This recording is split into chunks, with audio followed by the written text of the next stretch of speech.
Kalian pernah merasa kamar atau rumah ibarat penjara, penuh dengan barang-barang tapi malah bikin kepala pusing, tidur tidak nyenyak, bahkan dompet tipis padahal gaji lumayan.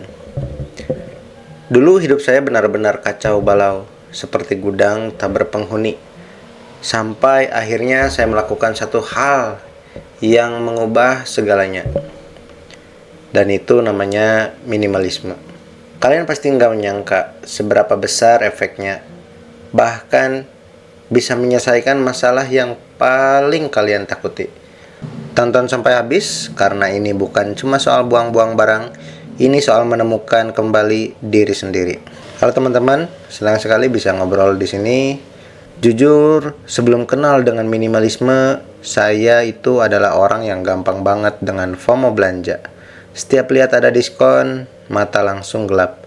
Hasilnya rumah seperti kapal pecah. Setiap sudut penuh tumpukan barang yang jarang dipakai. Bahkan masih ada label harganya. Stres saya tinggi karena selalu merasa dikejar-kejar oleh benda mati ini. Waktu libur kerja bukannya santai, malah habis buat memilah barang dan membersihkan debu dari koleksi yang sebetulnya nggak penting-penting amat. Rasanya energi terkuras habis cuma untuk mengurus benda, bukan mengurus hidup. Titik balik terjadi waktu saya hampir terlambat wawancara kerja penting, cuma karena saya nggak bisa menemukan kunci mobil di antara tumpukan majalah dan bon belanja yang berceceran. Di momen panik itu saya sadar, ini gila. Benda mati kok bisa mengendalikan hidup saya segitunya. Saya langsung cari tahu. Dan ketemulah konsep minimalisme. Awalnya barang berat, rasanya kayak mau putus cinta sama barang-barang kesayangan. Tapi saya mulai dari yang kecil. Saya terapkan aturan 30 hari. Barang mana yang saya enggak sentuh selama sebulan, langsung saya sumbangkan atau langsung saya jual. Percayalah, proses decluttering ini seperti terapi membersihkan pikiran. Saat melihat ruang kosong pertama kali, bukan rasa kehilangan yang muncul, tapi rasa lapang dada, damai, dan kontrol kembali di tangan kita. Efek dominonya luar biasa. Nggak cuma soal di kamar yang jadi rapi, yang paling terasa adalah kebebasan finansial ketika kalian mulai sadar bahwa kebahagiaan sejati bukan diukur dari jumlah barang yang dimiliki. Keinginan buat belanja impulsif itu tiba-tiba hilang total. Dulu uang habis buat coba-coba.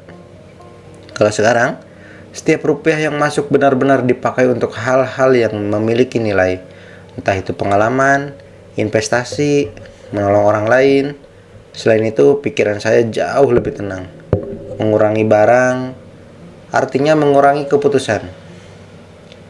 Saya tidak perlu lagi pusing memikirkan mau pakai baju apa, karena lemari isinya hanya yang terbaik dan yang paling saya sukai.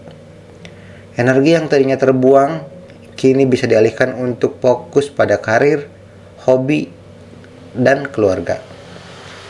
Ini adalah proses perubahan hidup yang sesungguhnya. Nah, banyak yang salah paham.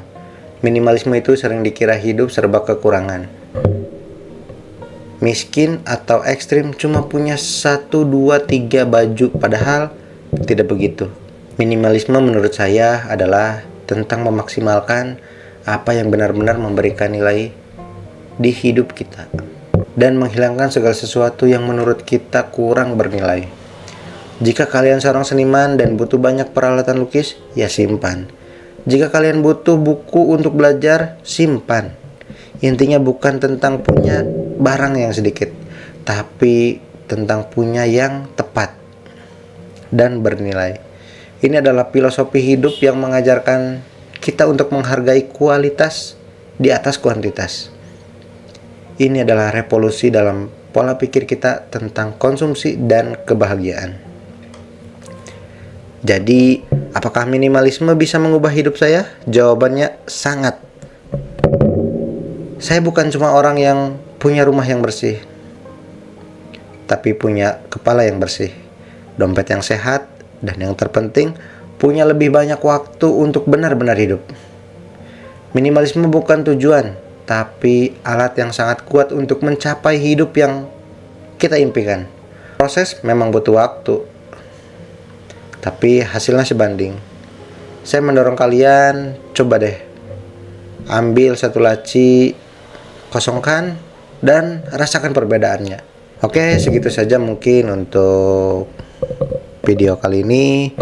Kalau kalian suka video ini dan merasa terbantu dengan kisah perubahan hidup ini, jangan lupa like videonya dan komen di bawah pengalaman minimalisme kalian. Share ke teman-teman kalian yang kayaknya butuh banget pencerahan ini, dan tentu saja subscribe channel ini biar kalian tidak ketinggalan video saya selanjutnya. Semoga bermanfaat. Sekian dan terima kasih.